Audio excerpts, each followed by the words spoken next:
Blog Talk Radio.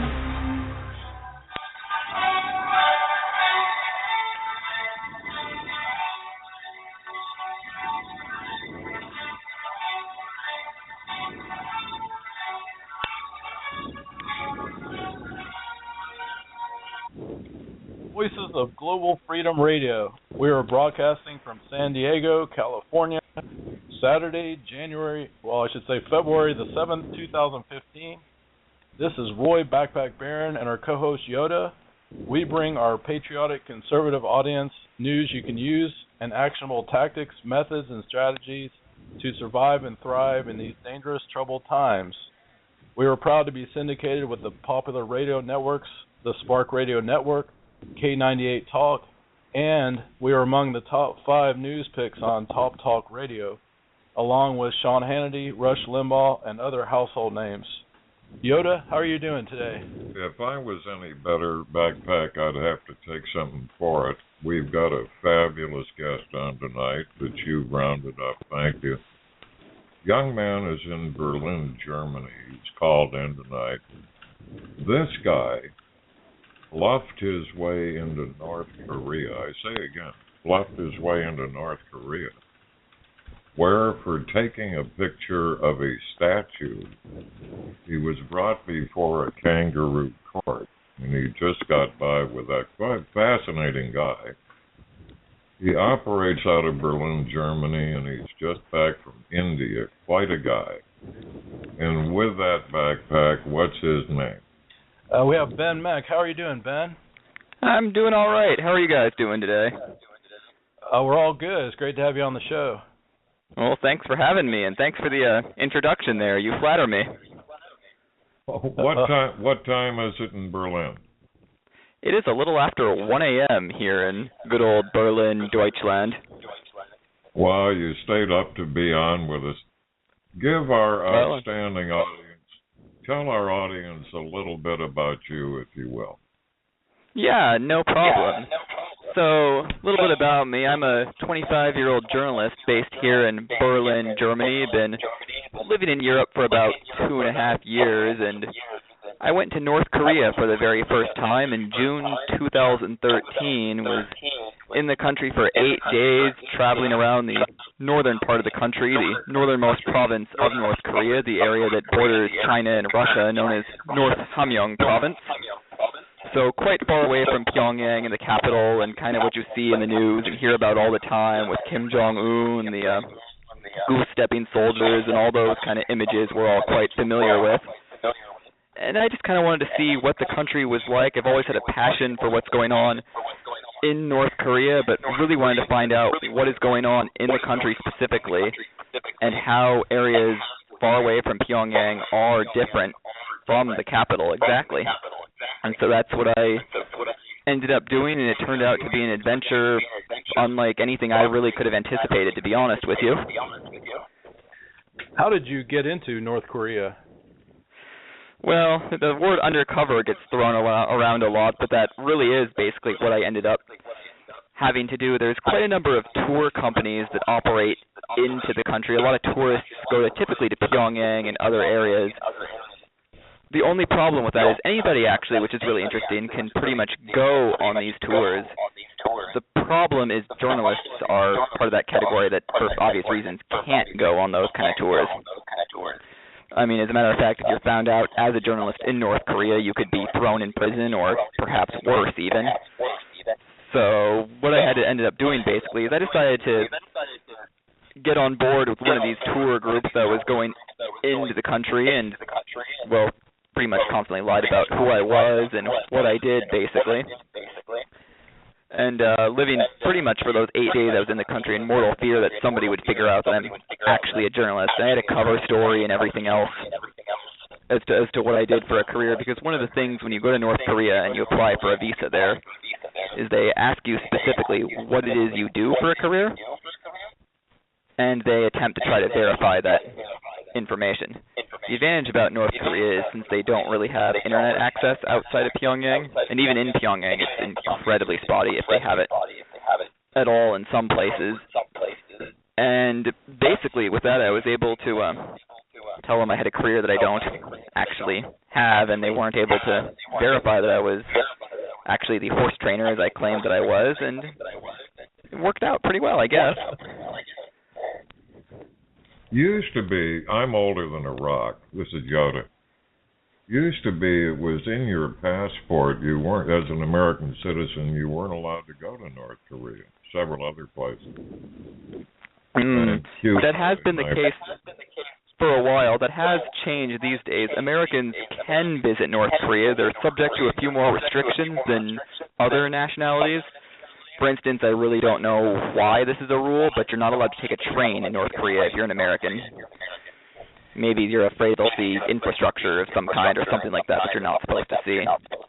But really, these days, the only nationality that can't come to North Korea would be the Japanese. And that has to do with the history of World War II and Japanese occupation of Korea during World War II. Yeah. Why did you decide to go to North Korea? Well, I mean, it has been a country that I have been interested in for a long time, and I mean, I'll be honest, I was kind of also at the same time looking for something that might be a story. I mean, I was kind of working for a news agency here in Berlin at the time, and it was an interesting career, but I wasn't wasn't offering the thrills that I was hoping that it would. So there was a little bit of that thrill-seeking hubris in me to an extent, but really I would say the main theme was I just simply wanted to see what was going on in Korea by going someplace people don't go that often. And again, to try to see what's going on outside of Pyongyang as well. So while you were there, what did the North Koreans think of Americans in your experience? It's really tough to gauge that one, typically. I mean, my experience, what I've noticed in the 2 times I've been there, the first time being up there in that northern area, North Hamgyong province, the second time I actually did go back to the country at the end of 2013, beginning of 2014, to Pyongyang. And I would have to say that the majority of North Koreans, they seem to not mind Americans as people. It's the government that they deeply dislike. I found that similarly in China. I operated throughout the People's Republic of China, and I found it similar. How'd you go back a second time? Basically the same way I went the first time. Almost went in undercover again with a tour group, and we ended up flying from Beijing, China to Pyongyang, and was there for about 5 days, and it was quite different than North Hamgyong province. I mean, Pyongyang is a complete show city. Nothing you see there is real in the slightest or reflects the realities of the country. Tell us about the tour group. Yeah, well, basically the first time we went in, there were 8 of us, and it's actually really interesting because I have to say, having talked to the people and obviously become really good friends with the people in that tour group, none of them were the people that they said they were to the North Koreans. I mean, it was pretty much all undercover journalists, people working for NGOs. There were a couple anthropologists in the group as well. So, and the tour company that operates these tours, I don't want to get them in legal trouble, so I probably shouldn't name their name here on the show, but they pretty much knew that nobody in there was who they said they were. So how much did it cost? It's actually surprisingly cheap. The main cost involved simply getting to North Korea. So from Berlin, Germany, that involved me having to fly from Berlin to Beijing, China. And then because northern North Korea is so far away from Pyongyang, we ended up having to fly from Beijing to a city in China's Jilin province called Yanji, and then crossing overland from China into North Korea, and then eventually, of course, coming back. And all told, that was about 900 to 1,000 euros round trip, so not sure about the current exchange rate, but I would think $1,200-1,300 or so. How would you say the areas in the north of the country of North Korea are different than Pyongyang? Well, the big difference is the poverty that you see. The area of North Hamgyong province was where, during the Great Famine of the 1990s, which North Koreans call the Arduous March, hundreds of thousands of people died in that famine. And you can still see the effects of it today. I mean, people are very, very poor up there compared to Pyongyang. One-room huts are really not out of the ordinary for especially the rural areas. Infrastructure is extremely limited in the cities. Power cuts are very, very frequent. Buildings are literally crumbling. And, of course, this being North Hamgyong province, there's also lots and lots of sensitive areas that North Korean minders and officials do not want you to go anywhere near. This case being the prison camps that exist in North Korea and also the nuclear testing facilities. Did you see a lot of military? Well, we saw a lot of military in some rather interesting places. There was, of course, quite a bit of military along the border with China. And that's simply because the border with China is where a lot of defectors, when they try to flee North Korea, first flee into China because it's really not possible to flee from North Korea directly to South Korea. So there was a lot of military there on the border, and plus relations with China are actually at one of the worst points they've been in decades, really. So there's a lot of military there. What was really interesting is going deeper, penetrating into the country. And the presence of the military actually would sometimes be sort of a giveaway you were close to a prison camp or someplace else, because you'd be traveling in the bloody middle of nowhere next to a hill or through a valley someplace, and then all of a sudden you just see loads and loads and loads of military convoys and soldiers that look like they're just standing around for no apparent reason. And that, to me, seems like a pretty big giveaway, as there was something nearby that they didn't want outsiders seeing. What has caused a lot of the China and North Korea, relations-wise, gone so sour recently? There's a few factors as of late. I mean, the big thing is that Xi Jinping, the Chinese president, is not quite as keen on North Korea as past Chinese presidents have been. As we all know, China has been engaging with the outside world much more than it has in the past, and China is also becoming increasingly concerned about its worldwide image. And it's kind of the dirty secret of China that, well, not really that much of a secret, that China is the main financial supporter of the North Korean government. And that's something they're trying to wean themselves off of, is world condemnation of that has been increasing over the past few years. There's also, at least right now, it's kind of the hot topic in North Korea and China as well in regards to their relations. The fact that North Korean leader Kim Jong-un is going to be making his first international trip in May. And rather than visiting Beijing, which is where North Korean leaders almost always have typically gone to visit, he's going to be going to Moscow instead to visit with Vladimir Putin. And that is just deeply, deeply upset Beijing. You've lit up our board. By that I mean we're getting a stream of emails with questions for you from a guy or a gal here, I'm not sure, from Miami, wants to know your biggest surprise during your 2 visits there, a good one or a bad one. The biggest surprise? That's actually a really good question. I would have to say the biggest surprise was how knowledgeable North Koreans seemed, at least the ones I encountered, about certain events in the world. And by that I mean they knew simply things like having come from Germany, for example. People wanted to know about the Berlin Wall, which was very fascinating. They wanted to know how East and West Germans viewed each other, and I was trying to explain to them that I'm not actually a German, I just live in Germany.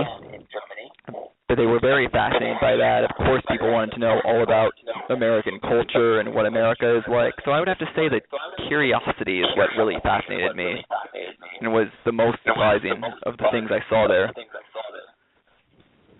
Did they speak English? Some people did. Most people did not. Usually the main languages people speak in North Korea are obviously Korean, of course, but there's also a lot of Chinese being spoken. And in those areas of North Hamgyong province, particularly in the city of Rason, which is kind of an international city up by the border with Russia and China, there's a lot of Russian that's spoken there too. Did you notice did it seem that everyone was brainwashed that you met? Well, it's difficult to answer that one. There were definitely a lot of people who seemed pretty. Well, I mean, if they weren't going to criticize the government to a foreigner, that's the best way to put it. I mean, I never heard anything but adoration and praise for the leaders and the government and the system. Nobody ever criticizing what was going on.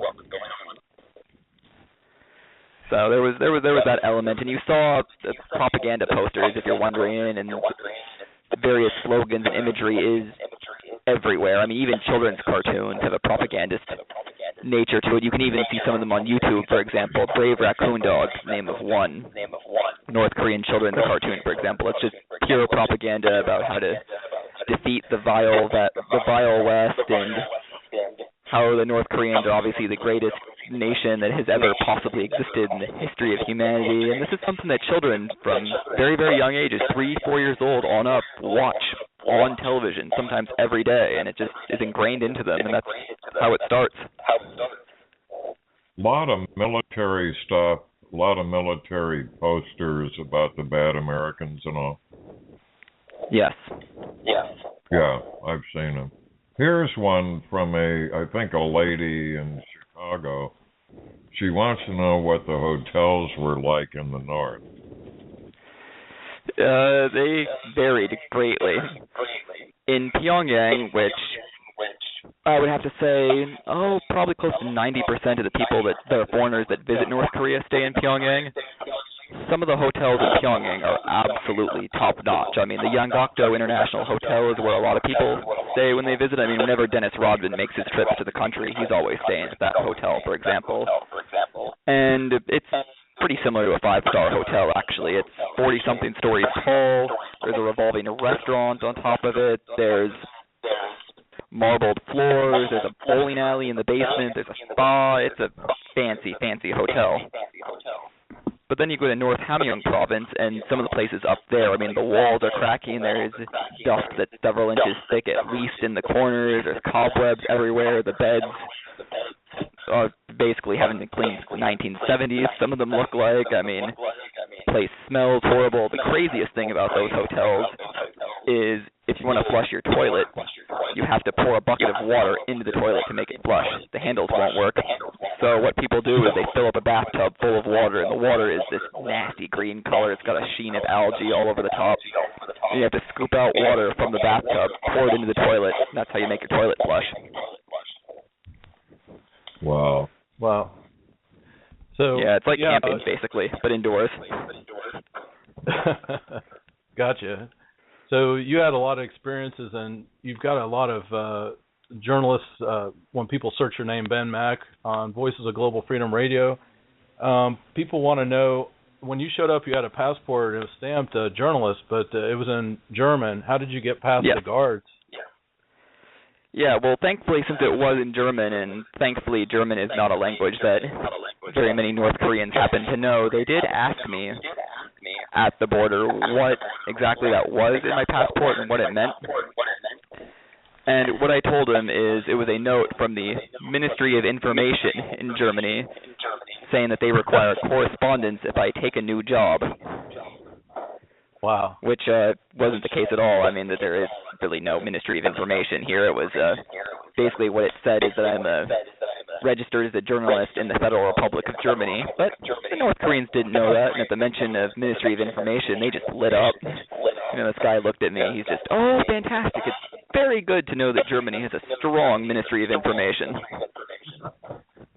Tell them, you ought to hear, tell them you were with the Nachrichtendienst. That's, of course, the new German intelligence. That'd go over real big. Yeah, that one, maybe wouldn't be seen so favorably by them. Lady here wants to know what the food was like in Pyongyang and up north. Like the hotels, that one also varies greatly. In Pyongyang, I mean, it's a show city, and it actually, you feel terrible because the food they give you is really nice, to be honest. A lot of seafood, a lot of beef, a lot of vegetables, cucumbers, tomatoes, crabs. I mean, they just absolutely go all out. It's like 5-star restaurant, really. Whereas up in the north, the dishes are much simpler, so a lot of rice, takoyaki noodles, for example, just noodles of all kinds, lettuce, a much simpler diet up in the north. A lot of seafood, though, as well, especially when you get close to the coast.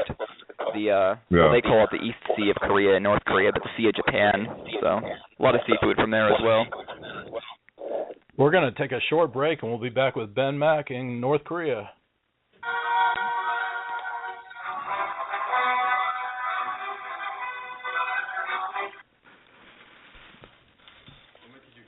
Hello, audience.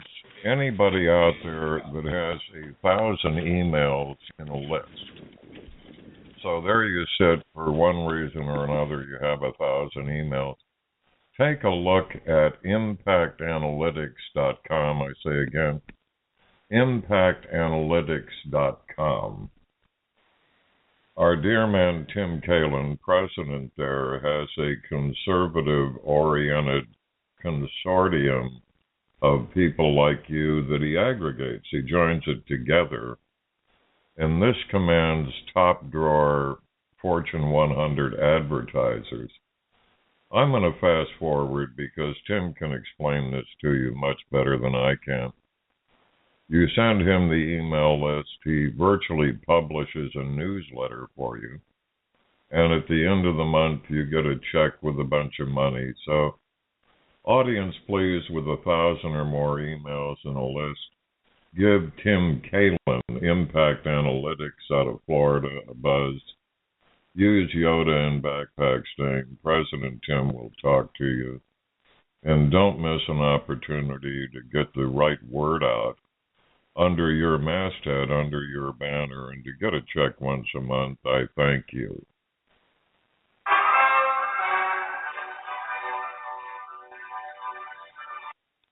We are back with Ben Mack, who is an American journalist who almost ended up in a concentration camp in North Korea.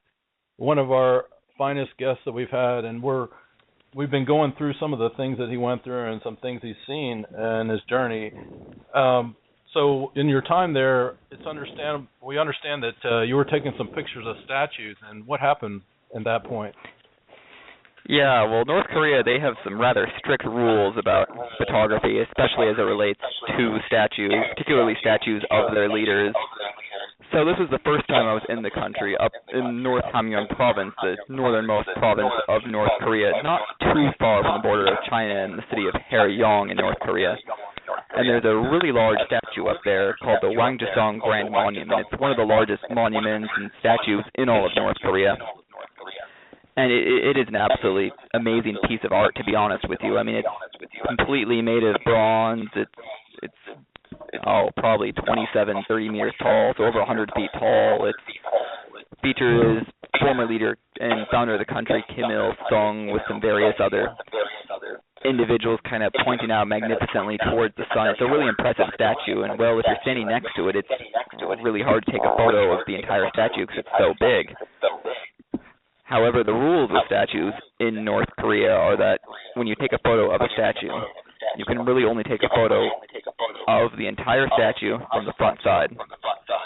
You can't zoom in on the face. You can't take a photo from the side. It has to be the whole statue from the front side. And if you don't follow those rules, well, the consequences can be pretty severe. So we were taking the photos of the statue, and I, to be honest with you, wasn't aware of these rules at all, and snapped a couple photos of the face of the statue because I genuinely thought it would make a fantastic picture. And nearby the Grand Monument, as there is pretty much everywhere in North Korea, usually you'll have a statue somewhere, and then nearby there will be a museum that'll tell you all about the revolutionary deeds that Kim Il-sung or former leader Kim Jong-il might have done in the area. And so you go there and you walk through the museum, and who knows how much of it is true or not, but you walk through the museum and you get to see and learn more about the leaders and their significance to the area. And while we were walking through this museum that was there by the Wangjaesong Grand Monument, we were told to leave our cameras and bags and everything else at the front desk of the museum. And I didn't think anything of it, so I said, sure, why not? So we went through and walked through the museum. It took about an hour, and we learned some really impressive things, and it was really a nice museum. we get back to the front desk, and there's all these people staying around. There's the museum director, there's his staff, there's some guys that looks like military uniforms standing around as well, and outside there's soldiers. And nobody looks happy at all. And the minder that was with us, the North Korean minder that the government kind of makes follow you around everywhere, goes over and tries to see what the problem is. And he's speaking with them for a little bit. And we're all at this point totally confused, have no idea what's going on. And he comes back to us and explains in English that the problem is our photos. And that the museum staff had gone through our photos while we left our cameras and stuff at the front desk and while we were away. And it led to a rather tense situation, because at that point you either have to delete the photos and confess to your crime, and that's on-the-spot self-confession, or you get dragged off to court and you could be deported, you could be thrown in prison. It's a grave cultural insult to take a photo of a statue that's not of the entire statue from the front side, basically. So they let us into a little room because apparently this was a situation that they needed to discuss further what the punishment might be. And at this point, I'm panicked. I mean, I'm breaking out into a sweat. I suddenly feel like I need to use the bathroom. I mean, I have no idea what's about to happen. So they lead us to a small little room with some chairs and couches, and we sit down in there. And the entire time, it's rather ironic that up above us is a couple portraits of Kim Il-sung and Kim Jong-il kind of looking down at us. And we have no idea what's going on. Nobody's explaining what's going on, other than the fact that we're in trouble for these photos. And we're probably in there about 20, 25 minutes before somebody comes back into the room and says, all right, you guys come out now. We're going to explain what's going on. And so we come out and they say, okay, we've discussed what needs to be done. Are you ready to apologize for your crime? And that's basically what I had to do. They made me on the spot self-confess to what I did wrong, being taking inappropriate photos of a statue, and vow that I'll never do it again, and what I'll do to make sure that it doesn't happen again. And it was, so I had probably over 20 people staying around watching me as I explained the self-confession to them and promised not to take inappropriate pictures of statues as long as I live. Who was with you in the room? It was just us in that little room while we were waiting. It was just us foreigners. That's partially what made the situation so, I guess, definitely scary, because all the Koreans were somewhere else discussing what the problem was, and none of us knew really what was going on, except that there was something amiss with these photos. Were they photographing your confession? There was a guy with a video camera there. I have no idea what he did with the recording or anything else, but there was a guy there recording all of us as we were one by one made to self-confess. I've got a pretty good idea. They use that then for propaganda, that the bad American was committing this felony. There's little doubt of that. Yeah. They did that in East Germany also, back when there was an East Germany. There used to be a East German GUM store where Americans went on tour. They got them to confess to all kinds of things. Then they sent press releases to American newspapers. So communism reigns in one of its forms, brother, doesn't it? So you're a celebrity now. You're a big confessor. They made me confess right there. But I think part of it also, because what is really fascinating about areas in North Korea outside Pyongyang is we kind of have this image, especially in the media, of North Korea being a very strong, unified state with the central government having absolute control over the entire nation. And that's not necessarily true, especially in the more rural areas of North Hamgyong province. And this area where the Wangjasan Grand Monument is, it's pretty out there in the sticks, so to speak. And so a lot of people were throwing out the theory later in my group, and I definitely see this as being implausible, that it was a case of the local museum director kind of showing off to his staff about how much of a powerful guy he was, that he could make the evil, wicked foreigners, the evil, terrible Americans, cower before him, and as a way to sort of cow his own staff into always obeying him in the future. Because if he can make the foreigners terrified of his very presence, then who knows what he could do to his own staff.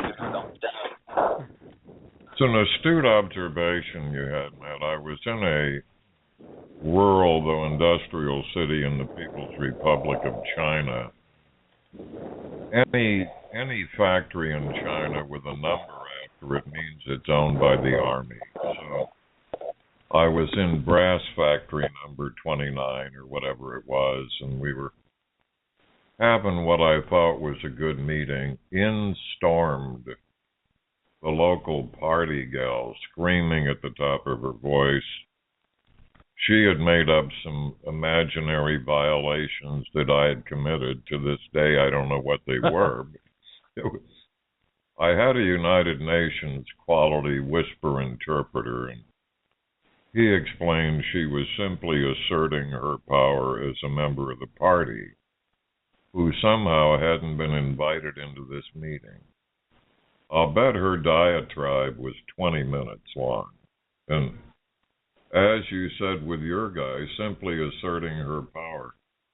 Who was in charge of the room going trial? on? Who was the boss of the room you were in? Oh, definitely the museum director. I mean, everybody was deferring to him on just every question that they had. What was in the museum? Mostly the museum was dedicated to sort of the guerrilla warfare achievements of Kim Il-sung, because listeners might not necessarily know this, is that prior to becoming the leader of North Korea, Kim Il-sung was heavily involved with resistance to the Japanese occupation on the Korean Peninsula, both during and long before World War II as well. As a matter of fact, he'd been a guerrilla leader basically for the past, since the 1920s, really. And so he led a lot of attacks against Japanese outposts, and so the museum was dedicated to a lot of his memorabilia and various articles and artifacts that he used. For instance, you could see things, who knows how authentic any of this really was. The pistol that he supposedly used to single-handedly capture a Japanese police station, for example, a uniform he once wore, some cooking utensils, that kind of stuff. Yeah. We do have a caller, Ken Kaplan, president of TopTalkRadio.com. Ken, area code 404, how are you doing today? I'm doing pretty good. How's it sound? Hear an echo? Yeah, go ahead and ask your question, please. Yes, I was wondering, in your stay there, how long were you there in total? The first time I was in North Korea was 8 days. The second time was 5. 8 days and 5. I have a nephew that went to Vietnam, and he's like a teacher, and he got his degree there and everything. And I was really worried about him being there. He really loved it there, and he had similar risks there, being in Vietnam in the early 20s. Yeah, I would imagine Vietnam would have similar risks. I went to Vietnam, Ken. I was shot at a lot. Yeah. Ken? Yeah, well, I didn't get shot in North Korea, thankfully. Nobody fired any pot shots in my general direction. There were some... there were guys with guns outside of places, but thankfully nobody stuck a gun directly in my face. Yeah. Ken Kaplan is the founding president of the Conservative Talk Radio Directory. It is a wonderful directory of conservative talk radio shows. We are so privileged to be featured. The MagnifiedView.com, Voices of Global Freedom Radio, is featured on Ken's directory. We're so happy with that. He has numerous categories. One of them is top news picks, and we, Voices of Global Freedom Radio, is featured there along with the Drudge Report, Limbaugh, and people like that. Thanks for the call, Ken. How you doing, brother? Thank you, Ken. It's great to hear from your voice, Ken. Area code 404. Go ahead, and did you have any other questions? That's it. I think he did a great job over there. Kudos to him for getting out of there alive in one piece. Good work. Mission accomplished. Well, thanks. I mean, I'm glad I made it. That's a couple moments I didn't know if that was gonna happen, but definitely glad I did. And I have no idea why I decided to go back a second time, but somebody did tell me on that first trip I visited the country, Korea, it's kind of a drug. It gets into your system sometimes, and there's a certain thrill, a sick kind of twisted thrill that really is almost unlike anything else that keeps pulling you back time and time again. You and I are adrenaline junkies, brother. It's real simple. You know.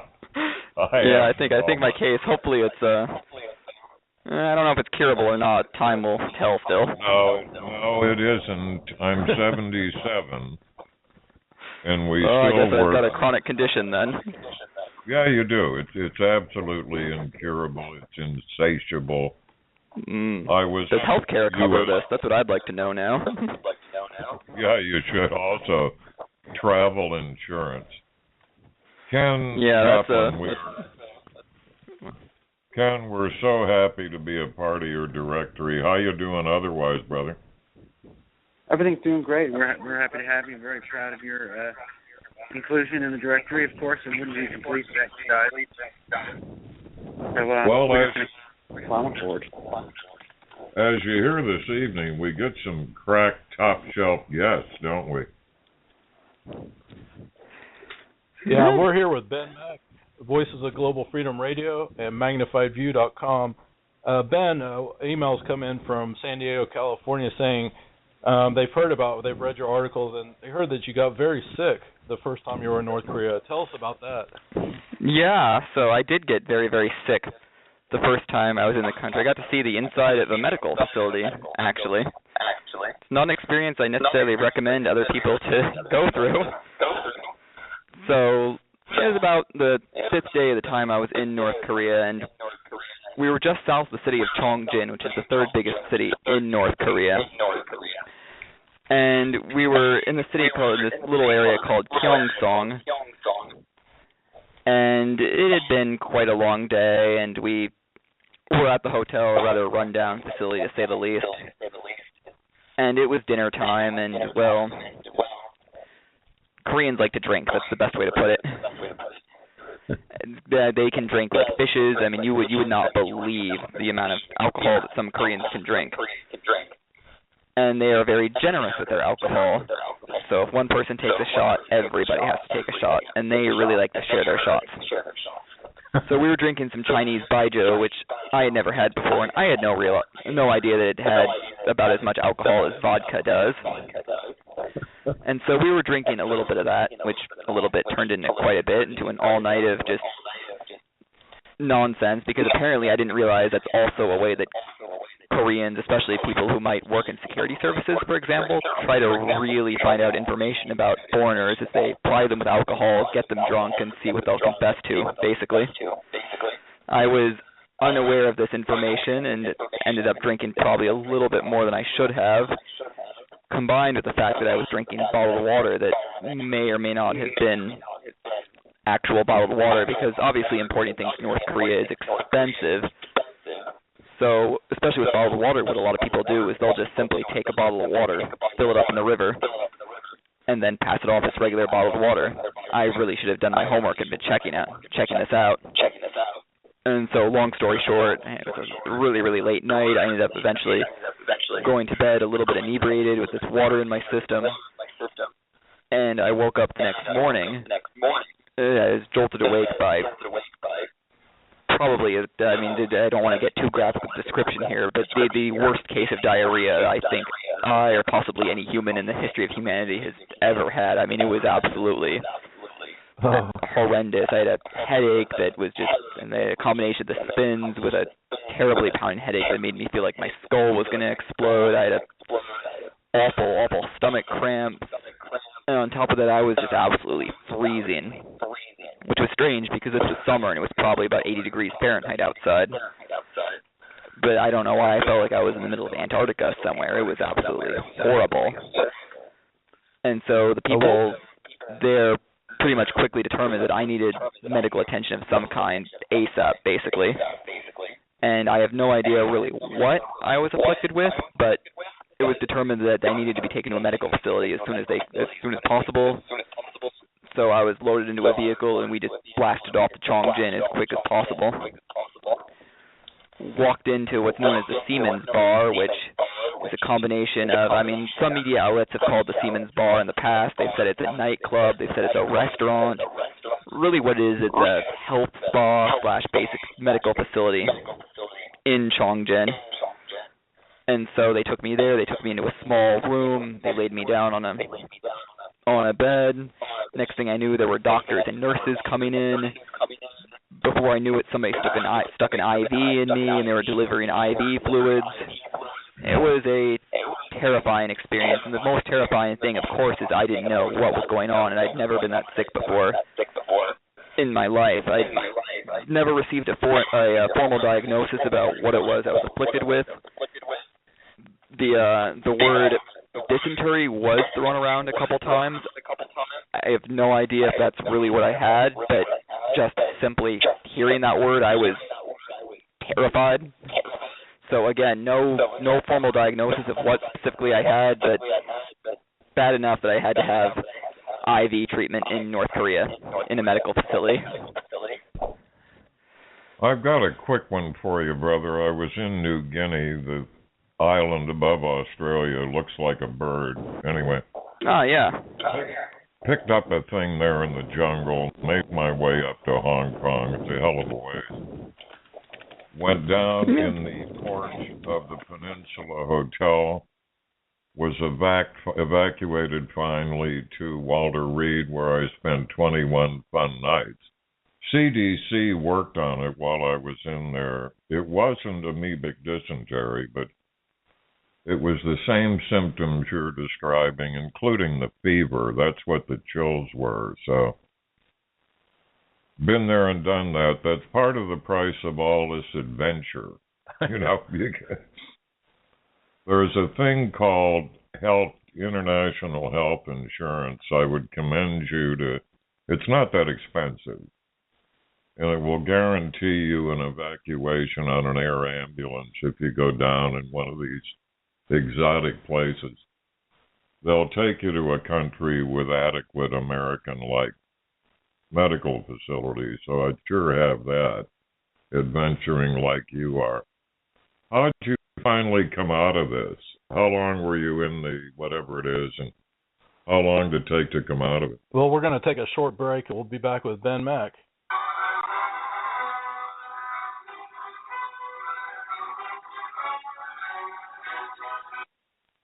This is Backpack. We want to tell you about a brave American hero, Brigadier General Ernest C. Adino, United States Army retired, currently serves as Senior Advisor to the Kurdistan National Assembly of Syria.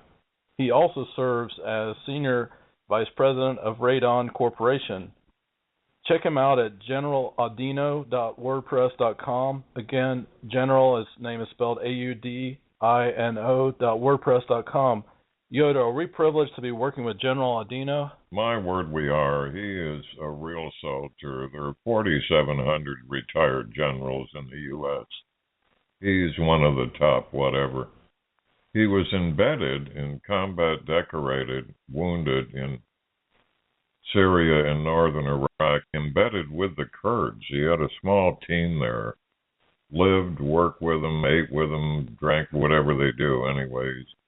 Quite an American hero that it's our privilege indeed to promote. As an Air Force and Army veteran, I salute the good general. Thanks, Backpack. We're back with Ben Mack. Here's Yoda. Question before we broke. How long was convalescence with this thing? And I've got a follow-on question.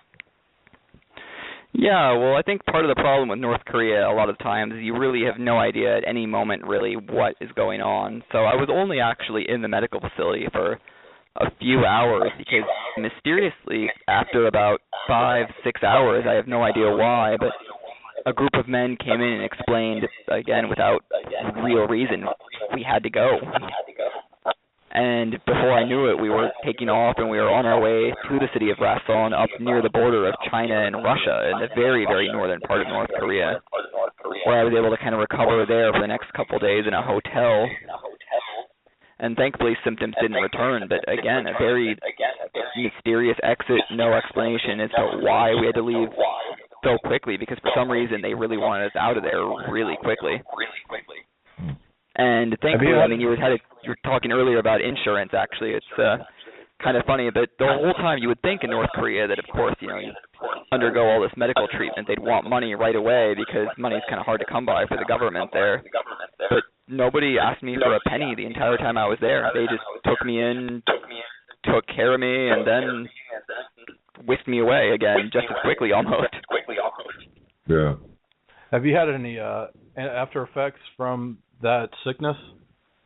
Well, I did have diarrhea for a couple of days afterwards, to be honest with you, and I must admit I always check my water now before I drink it. That's a wise choice. Yeah, that's what I tend to think, too. So what were your hopes to achieve while you were in North Korea on your 2 trips there? The biggest thing I would have to say, honestly, is on a personal level, to learn more about the country, but to sort of peel away the curtain as much as possible, because, again, the difficulty really is trying to ever decipher what is real and what's fantasy while you're in that country. But on a wider level as well, to try to show the country to the outside world as well. I mean, I don't see my writing as a journalist necessarily. I mean, a lot of people do focus on the political situation in the country's nuclear program, for example, the things that Kim Jong-un and the government might be up to. But I'm genuinely trying to focus on just simply what life is like for people there and how people live simply in North Korea, because I think that's something that a lot of people are really, really fascinated about. Just those questions I've had constantly since I've been back. People ask, are they all brainwashed, for example? Does everybody want to see the destruction of the West? Just these very basic questions. And I'm just trying to answer the question, is this the case? What really is life like for the average North Korean citizen? And if I've learned one thing, I'd have to say that we're all human. I mean, North Korean people, they are human at the end of the day. They may live under a government that is definitely very unlike the government we have in the United States, for example. And it's, I would have to say, definitely not the friendliest government in the history of the world. But the people themselves are human at the end of the day. Have you done a write-up on your journey through North Korea? I've written for a few outlets about North Korea. I've written 3 articles for Business Insider. You can go check them out over at businessinsider.com about my experiences in North Korea. The first one was just about my general experiences in the country. The second one was specifically about my getting sick while in the country and focusing a little bit of an investigative piece on the healthcare system. And then the third article I wrote for them is just if there's any listeners out there, or if just anybody wants to visit North Korea, it's a step-by-step guide how you can visit North Korea if that's what you want to do. And besides that, I've written for Deutsche Welle as well as an outlet, Germany's international broadcaster, about the country. I've done a couple articles for them. Most recently, actually, it was about the Sony film The Interview and the hack of Sony Pictures, and basically exploring if North Korea is really capable of hacking into Sony Pictures. I already visited North Korea in 1951, where there was a lot of Chinese people shooting at us. I have no desire to go back to Korea. That's what was the same email we have here? The gal or lady wants to know what was your best surprise there.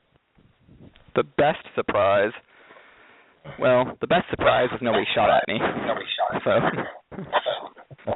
So that's one thing that was a nice surprise. But I would have to say, like I said earlier on the show, just the openness, at least the openness of the people that I encountered. People seemed genuinely curious about the country. I mean, by the country, they wanted to learn about the United States, about Europe, about the outside world. And that, to me, was probably the most pleasant surprise of all. Now that you've written about North Korea, are you afraid that the North Koreans will come after you? I really doubt they would come after me as long as I'm outside of North Korea.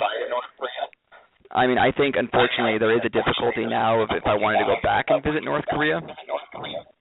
Because, I mean, as I mentioned earlier on the show as well, Google and the Internet is not exactly something that most North Koreans have access to. But investing in increasing Internet infrastructure is a priority of the North Korean government. So I would imagine that if I applied for a visa again to go back to the country, they'd probably be able to do a Google search on me, see that I've written about the country, and probably decide not to issue me a visa. I would imagine that would be something that would happen. Or, again, there is the possibility that they would let me into the country, and once I landed there, who knows what would happen. I mean, it wouldn't surprise me if I just arbitrarily got detained. I mean, it's happened to journalists who've gone to the country before after having previously written about North Korea. But am I unsafe, or do I feel unsafe here where I am right now in Berlin? No, not at all. I even walk by the North Korean embassy every few days. Actually, my man, they employ unscrupulous attorneys and investigators in Germany and elsewhere. Their local consulates and embassies, their Ministry of Security, employs these creep attorneys, nationals. So if they're interested, if you're somewhere on the list, there's nothing they can't find out about you. Don't worry about it. Oh, yeah, I mean, I have had, in terms of just weird contacts, I have gotten some very strange Twitter messages sometimes that appear from people that come across in some very broken English sometimes that I get the feeling that they may have come from, artificially created Twitter accounts by somebody at an embassy somewhere, for example.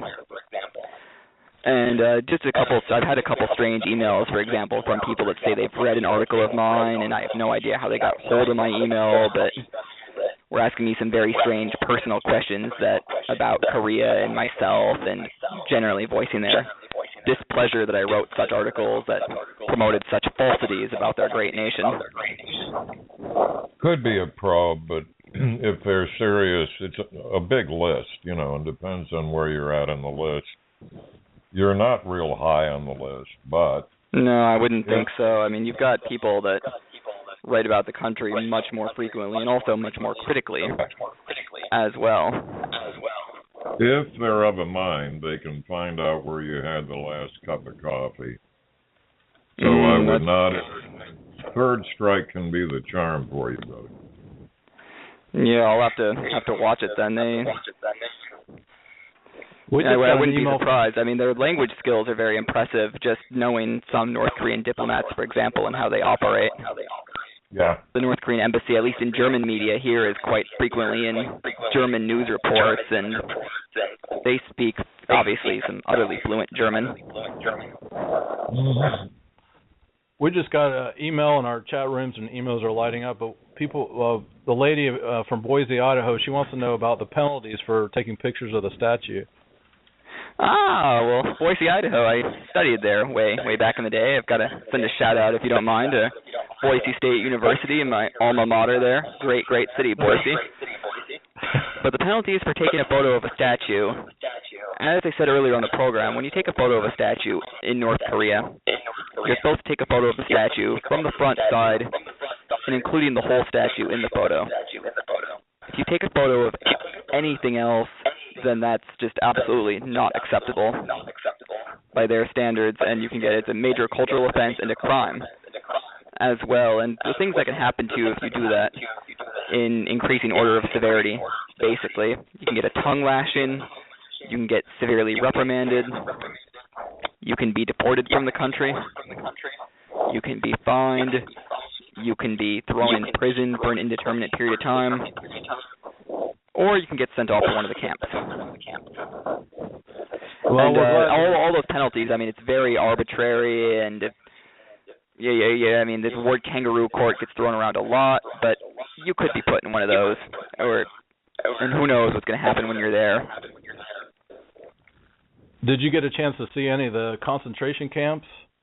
No, I did not. I mean, the closest I got is you could kind of tell you were getting near one, because North Hamgyong Province, where I was the first time I was in North Korea, is where the majority of those camps are located.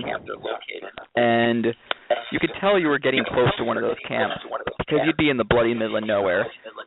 You would be by a hill, you'd be in a valley, you'd be somewhere where it's just nature all around you. No cities, no infrastructure, nothing. Nothing of even strategic importance that you would think at all. And then suddenly, out of nowhere, there'd just be soldiers all over the place. There'd be convoys of military trucks. There'd be armed soldiers with Type 58 assault rifles and machine guns standing around. There'd be people just all in uniform all over the place for no apparent reason. And then, of course, the minders who were always there with you would suddenly be telling you, don't take any photos, and, stay still, don't make any sudden movements. And that's how you could kind of tell you were getting close to one of the camps. How similar to The Big Brother, 1984, and I always recommend everybody read the book, 1984, was it, the comparison with North Korea?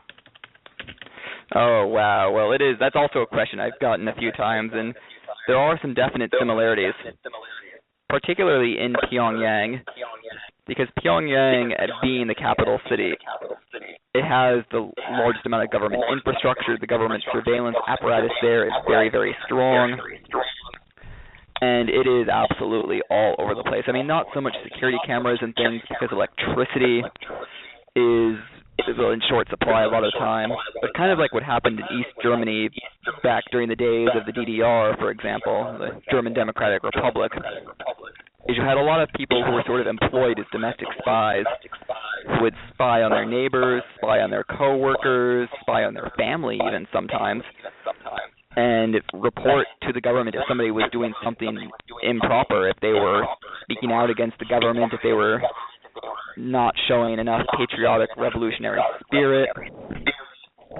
So you did feel like somebody was always watching you. You had propaganda posters in Pyongyang, especially all over the place, denouncing the West, denouncing America, promoting how great the state was. You had state television, because the only TV you're going to get in North Korea, unless it's pirated TV, is going to be government television, which is all just a constant stream of propaganda as well. So there are a lot of similarities.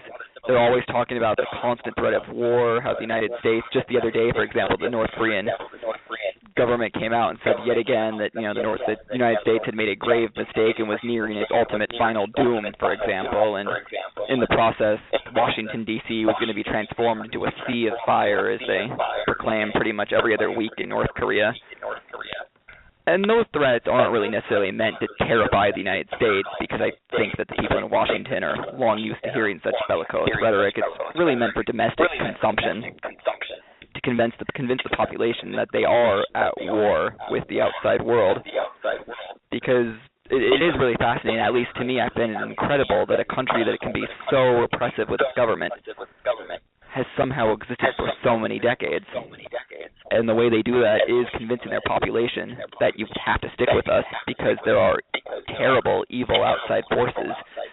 The United States, the horrible Japanese who committed all kinds of atrocities during World War II, and of course the United States' puppets, the South Koreans, who are all out there to destroy, good, peaceful, and as they claim, free North Korea, for example. And that's how they keep the population in line. So just like 1984 in that way. Well, it's been great having you on the show. We have some extra time. We could keep asking a few more questions, Ben, if you have the time. Yeah, by all means. If there's anything that listeners want to know or people email in, I'm happy to answer any questions people might have about the country. You've taken me on a nostalgia trip, brother. I was in the Korean War. Then I served in Germany before, during, and after the wall. So it's kind of, excuse me, a late nostalgia trip for me. Well, I will say that North Korea really is like stepping back into the days of the Cold War. Yeah, I'll bet. I was in Berlin not that many years ago, and I saw the difference now since the wall came down. What was that, 89, I guess? Yeah, 1989. Hell of a difference now. Went to the old TV tower and, places. There used to be a subway before the wall that went in and out of East Germany to West Germany. It was the Cold War. It was quite a trip, really, quite an experience in my life. Different when the wall came down, the East Germans weren't used to work. They weren't, they were totally indoctrinated in communism. Anybody under, 50 years old, so they were hard over communists. They weren't into all this work, looking for your own place to live stuff. Really an interesting time then. We're going to take a short break. We'll be back with Ben Mack and North Korea.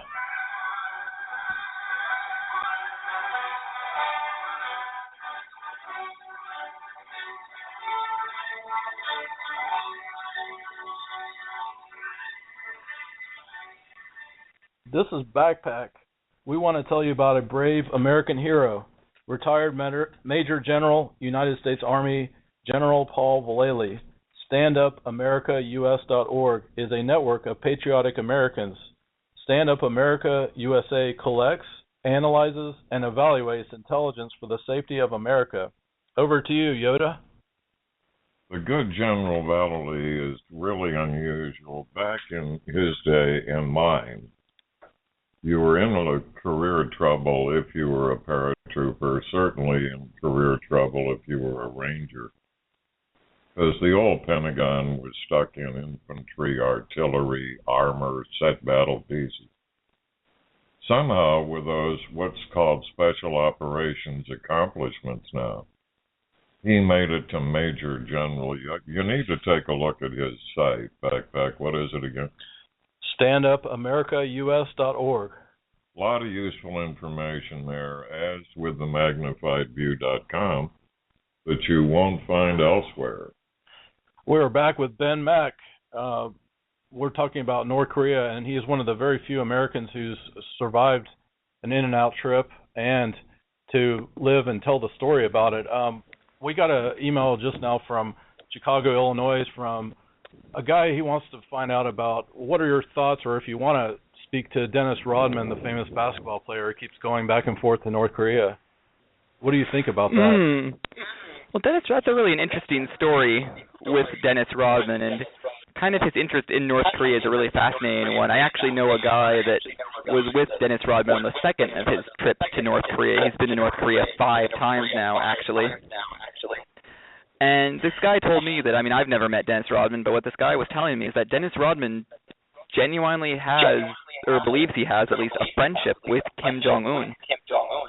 And genuinely, Dennis Rodman goes there because he feels good when he goes there, is what I understand at least. People kind of at least seem to adore him, for example. And Kim Jong-un is, as we know, a pretty big basketball fan, particularly of those Chicago Bulls teams of Michael Jordan back in the 1990s. And so he genuinely does enjoy to visit the country, and it, from what I understand, does not seem to realize that he's oftentimes being used for propaganda purposes when he goes there every time. You think he's that naive? Well, I don't know. It's a very interesting question. He could be on some levels, but at the same time, possibly not as well. I don't think he's an undercover, CIA mole, for example, if that's what anybody's asking. I would seriously doubt that Dennis Rodman would be the person that the CIA would nominate for that kind of a job. But I would sure hope they do better than Dennis Rodman. I think we all would, to be honest. Similar to President Carter's brother back in the day. He used to go around Libya, North Africa, elsewhere, embarrassing hell out of us, I would guess he's just that bloody naive, sees himself as a diplomat or whatever he does. Peacemaker. Interesting question, though, Russ.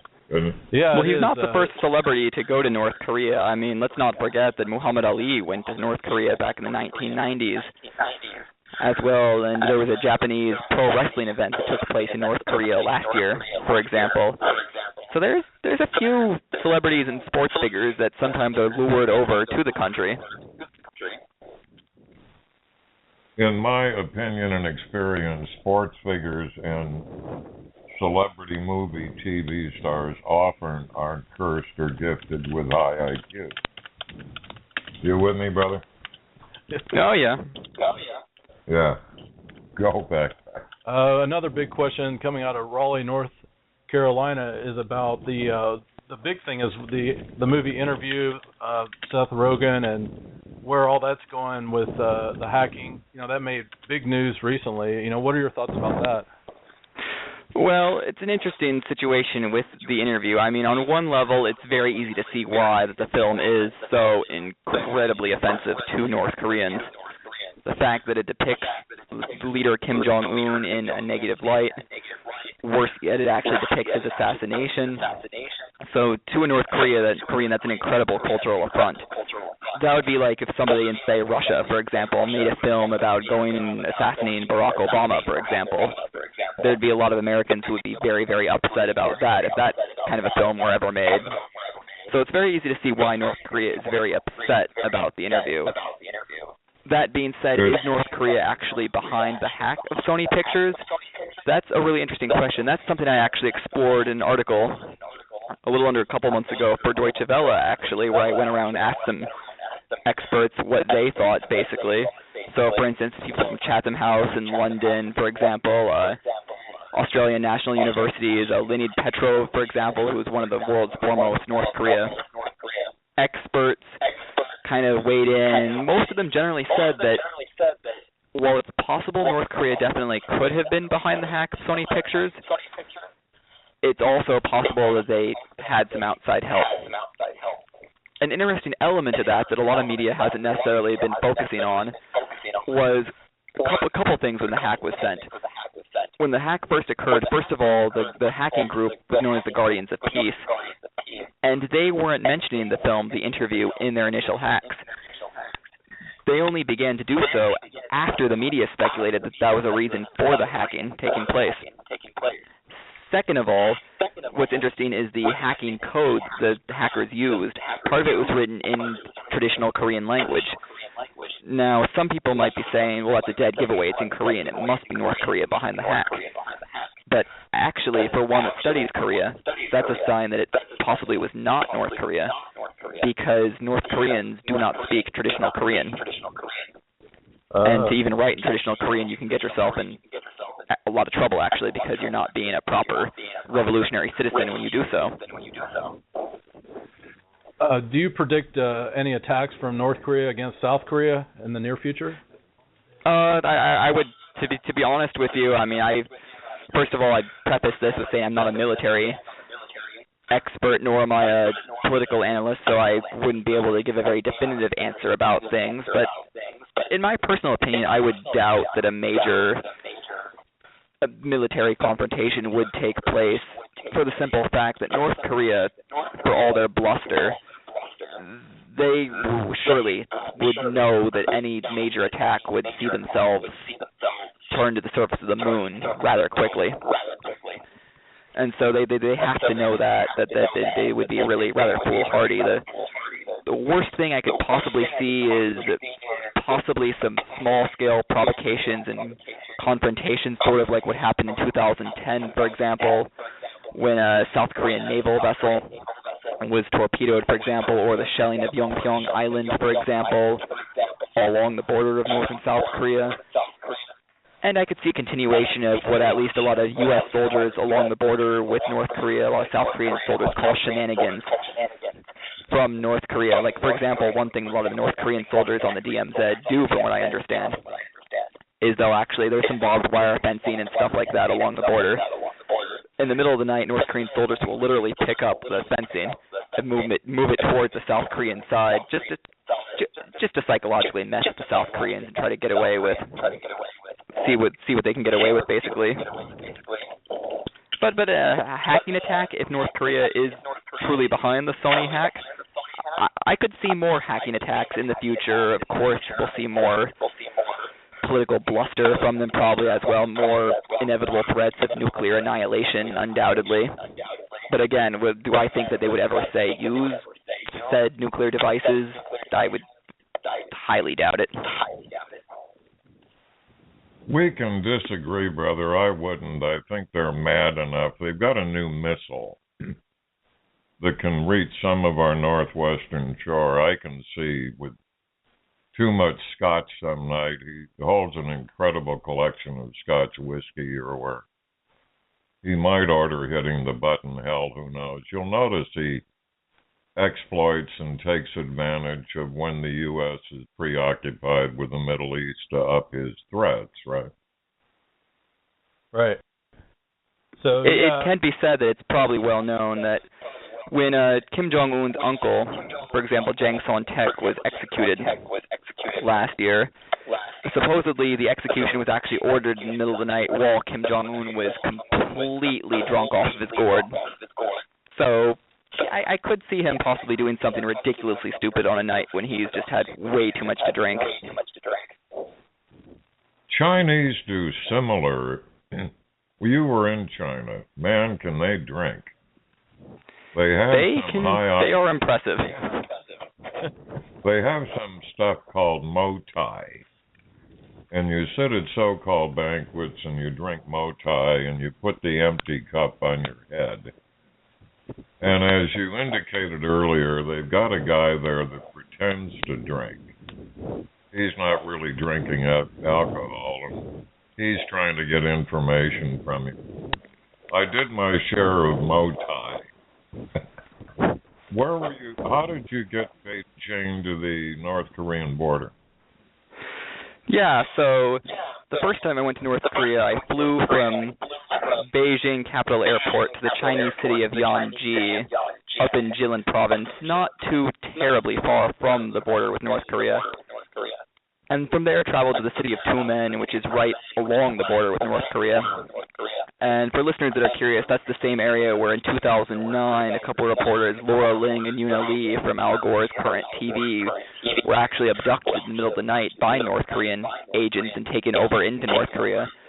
I mean, they've written some books about their ordeal and were imprisoned for several months, and it took Bill Clinton to fly to North Korea to basically beg for their release, for them to be released. And so from the city of Tumen, there's a bridge that goes across called the Tumen River Bridge, and you can go across that bridge into North Korea. Now, going across that bridge requires a great deal of legal wrangling and all kinds of standing on ceremony because the border crossing there used to be open and used to receive quite a lot of traffic, actually, but for the last couple of years, the border between, again, it's highlighting tensions between North Korea and China has been closed. And so Chinese citizens who used to make up the vast majority of tourists to North Korea, to the tune of over 30,000 a year, haven't been visiting North Korea, and so all that tourism revenue has dried up, and as a result, the border has become decently fortified. And so we walked into the border station there at the end of the bridge, and next thing we know, we've got a dozen Chinese People's Liberation Army soldiers running towards us, asking us what the heck we're doing, why are you guys going to North Korea, what's going on? And so we're trying to show them all the documents, explain to them, yeah, we're legitimately going to North Korea. But the problem was, given the current state of, you could even say tensions almost between North Korea and China, it was rather difficult for them just to call across to the other side of the bridge, for example, and ask people exactly if we did have permission or what the deal was. And so they eventually told us, fine, all right, we'll open our side of the bridge. You walk across, you get yourself in trouble. It's your own bloody fault. Thankfully, we didn't get in that much trouble. We walked across the bridge. We're getting closer, and it's a few hundred meters, about 1,000-something feet long, this bridge. We're getting closer. There's just one soldier on the North Korean side standing by a pretty rundown-looking guard post.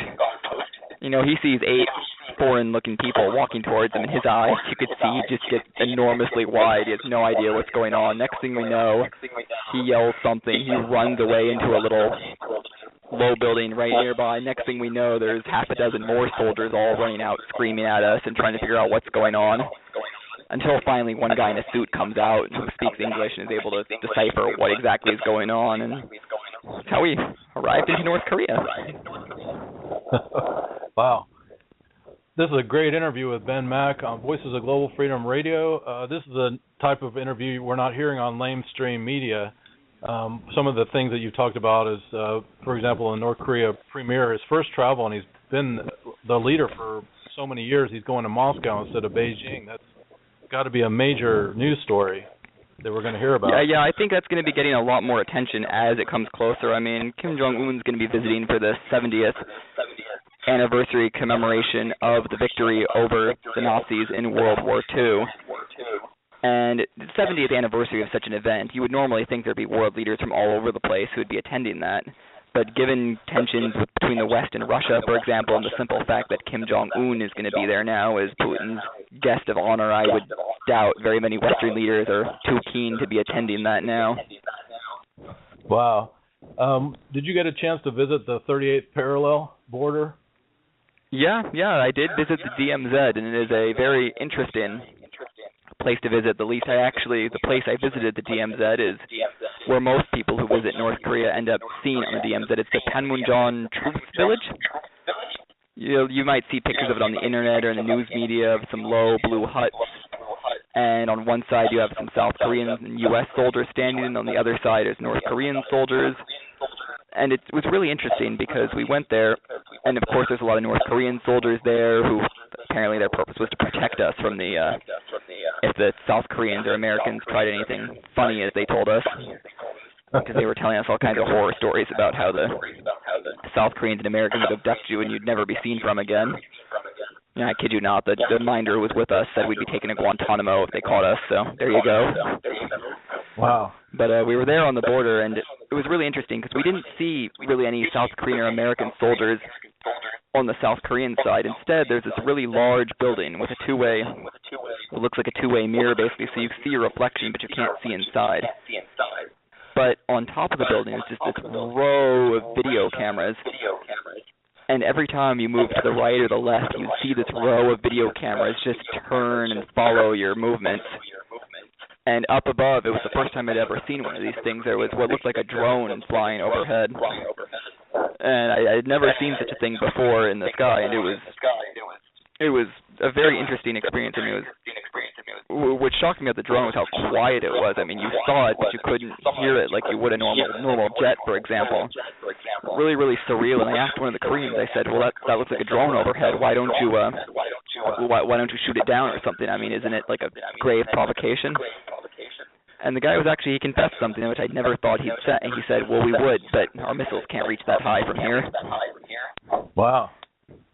Huh. And so that was rather interesting to see. Have you heard of any cases of North Koreans actually making it to escape to either South Korea or China or one of the border areas? Oh, yeah. Well, I mean, people flee North Korea all the time, typically through China, because if you're going to cross the DMZ to South Korea, then that's really not going to be happening with how fortified it is. I mean, it is the most militarized border in the world. But thousands of people flee to China every year.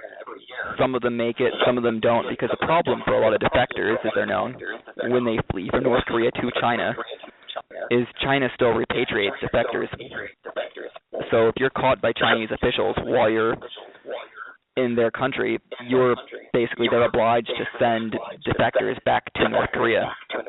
And if you get sent back to North Korea, well, you could find yourself, well, of course, you're going to be sent to a prison camp and never heard from again, but your family probably too.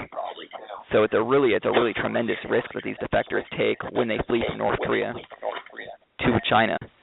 And it is those defectors that partially is the reason why North Korea is trying to tighten up its border with China to prevent that. Because as defectors are fleeing, the other issue is the birth rate in North Korea is also quite low. So with a low birth rate and large amounts of people fleeing the country, it's rather difficult to keep your population up. Right. Do you have any estimates from the year 1950 to 2015? How many North Koreans have been killed in the concentration camps and various other ways that they have been killing people? Oh, I mean, I've heard that the difficulty of North Korea really is verifying information. I mean, I've heard tens of thousands is a very frequently cited number. Other people say it could be hundreds of thousands. I mean, to be honest, either of those figures does seem very plausible. There's currently right now tens of thousands in camps as we speak right now, so definitely either of those figures would be very, very plausible. Some estimates say as much as 10% of the North Korean population. I mean, that might seem a little bit high because out of a population of 25 million, that would mean there'd be about 2.5 million in camps. But if there were, say, 250,000 people in camps, that would not surprise me at all. I mean, you can see pictures of some of these camps on Google Maps even, for example, and at least some of the buildings and facilities, and they look absolutely enormous. Wow. So would you recommend other people go to visit North Korea? That would be a decision that each person definitely, I mean, as cliche as it sounds, should make individually. That should be a decision, do the benefits outweigh the harm? Because the difficulty for a lot of tourists, for example, when you go to that country as a tourist, is we do have to remember some of that money does go to the North Korean government. So if somebody is comfortable with that, knowing that some of the money that they're spending is going to finance the Kim family and is allowing for Kim Jong-un to do the things he does, if they're okay with that, then I would say yes. But if somebody has personal misgivings about that, then I really would not recommend going in that case. Right. This is Roy Backpack. But if they're doing something, say, for the greater good, like you're trying to report on it, or for example, or sort of, show the country to the outside world, then yeah, I would say that's a reason to go as well. This is Roy Backpack Baron and Yoda, Voices of Global Freedom Radio, and we've been interviewing Ben Mack, the journalist who penetrated North Korea's Iron Wall. And this has been such a great interview. We really appreciate you having you on the air. What are some of the takeaways that you'd like our audience to have from this interview? I would have to say the biggest takeaway is to always read more about the country, to keep an open. I mean, the word, saying keep an open mind gets thrown around all the time. But really, if you're curious about something, I would have to say, more than anything else, go learn about it, explore it, discover it. If you want to know what life is like inside North Korea, you can read about it. You can see documentary films about it. Or, if you want to, you can go there as well. So pursue that thirst for information. And what are some ways that our listeners can find you?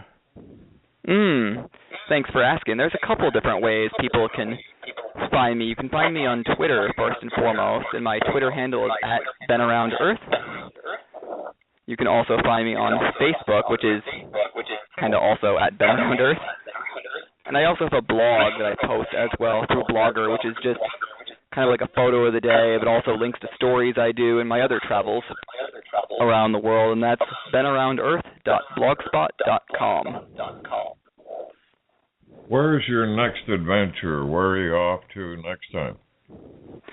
Well, I'm going to be taking off on tomorrow night, actually, to go on a quick little visit to Iceland. Going to be traveling around the Ring Road there. But then on Friday, I'm actually going to be leaving Germany forever. I'm going to be relocating from Europe, and I'm moving to New Zealand. Where are you going in New Zealand? I'm going to be moving to Christchurch.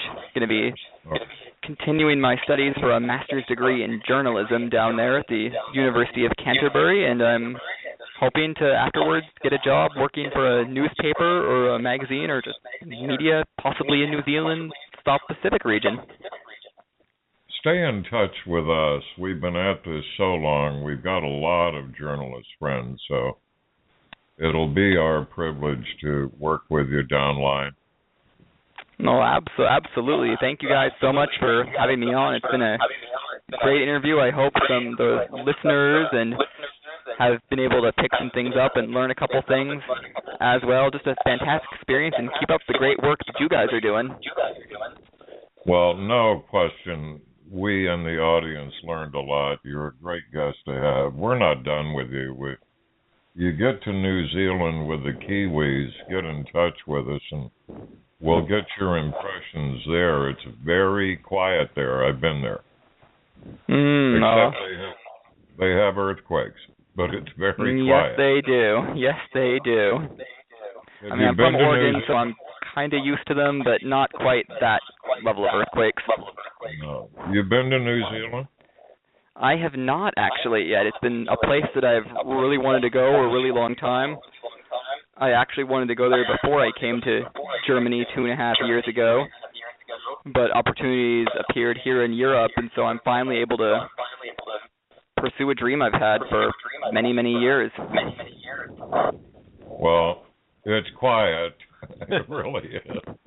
Anyway, have a great master's degree. Thanks from our audience for coming on. Well, thanks to all of you, too. I appreciate it. My apologies to the audience. We couldn't cover a whole bunch of your emails, but time is the biggest thief. We'll catch you next time, Backpack. Yeah, thank you so much, Ben, and thank you for the listeners. Take care, and keep in touch. All right, thanks. Safe. You guys have a great one. Thank you. Wiedersehen. Wiedersehen. Wiedersehen. We've got a little bit back. We want to talk about MagnifyView.com. We've just posted a whole terror camps by Backpack, and we're having a series that is coming out soon.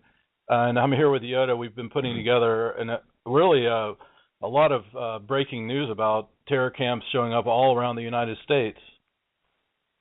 I would add that these are from an organization sponsored called Muslims of America, or like that. Really a part of the network of the Brotherhood, world's oldest Islamic terrorist organization, founded in 1925. They, of course, work with CARE, and it's the whole mess. Backpack and Ken from Conservative Talk Radio Directory get the credit for uncovering this. Go to MagnifyedView.com. You'll see where these terrorist training camps are on our shore. You'll see what they do there. When you pick up where they are, Google them. Go on to Google Earth or another satellite. You'll see what's going on our shores. Really an eye-opener and a bit of a shock, isn't it, Backpack? It really is. And one of the biggest shocking news is that one of the areas in Irving, Texas, has now declared a Sharia law, which is a big shocker in the heart of Texas, that's being legal now. And there's a lot to be said. Yoda and I were talking about this the other day about the difference between civil and criminal, going back to the Magna Carta and what's Sharia law. Yeah, there's no distinction in Sharia law. These naive, whoever they are in Irving, Texas, were sold a bill of goods that it's only civil law there. Civil suit, that's preposterous and absurd. Anybody with a search engine can find out different. I certainly wish these yahoos in Irving did. They see what's going on in England, Holland, Germany, France, with all these neighborhoods. What the hell is the matter with them, Backpack? Good job, brother, on uncovering this. I'm looking forward to working this series with you. Yeah, it's really, we've gotten a lot of really positive response through the internet and international response of people. It's in our backyard, and it's really shocking. And we've just heard about the Charlie Hebdo in Paris, and there's 751 no-go zones in and around all of France. It's really surprising, but please go check out MagnifyView.com. We also want to thank our editor-in-chief, Janorama, for putting all of this together, too. We have work as a team, and we all need each other. It's all a team effort. Well done, Backpack, my man. So thank you to Yoda. Thank you, MagnifyedView.com. We'll be back at Saturday, 4 p.m. next Saturday. Thank you.